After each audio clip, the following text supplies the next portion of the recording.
అందరికీ అండి.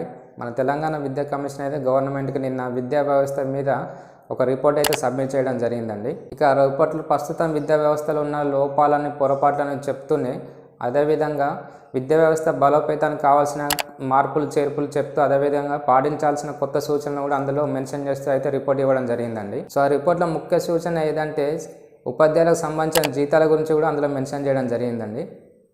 సో జీతాల గురించి ఎందుకు మెన్షన్ చేయడం జరిగిందంటే ప్రస్తుతం ఉపాధ్యాయుల యొక్క జీతాలు ఉండవలసిన దానికంటే ఎక్కువ ఉన్నాయని, సో దాని ద్వారా ప్రభుత్వం మీద అధిక ఆర్థిక భారం పడుతుందని అందులో అయితే సూచించడం జరిగిందండి. సో దీన్ని గమనించుకొని మళ్ళీ కొత్త ఉపాధ్యాయులను నియమించుకున్న సమయంలో వాళ్ళ జీతాల గురించి జీతాల నియమాల గురించి సడలించుకోవాలంటూ ఒక రిపోర్ట్ అయితే ఇవ్వడం జరిగిందండి. జీతాలు కూడా ఇవ్వాల్సిన దానికంటే అధికంగా ఇచ్చే బదులు అదే అధికంగా ఇచ్చే డబ్బుని ఇటే విద్యా వ్యవస్థ బలోపేతానికి వాడుకుంటే మన విద్యా వ్యవస్థ కూడా బలోపేతం అవుతుందనే ఉద్దేశంతో వాళ్ళు అలా ఇవ్వడం జరిగిందండి. గతంలో కేసీఆర్ గారు కూడా చెప్పడం జరిగిందండి, దేశంలో ఏ రాష్ట్రంలో కూడా ఇవ్వలేనంత అధిక జీతాలు మన రాష్ట్రంలో ఇవ్వడం జరుగుతుందని.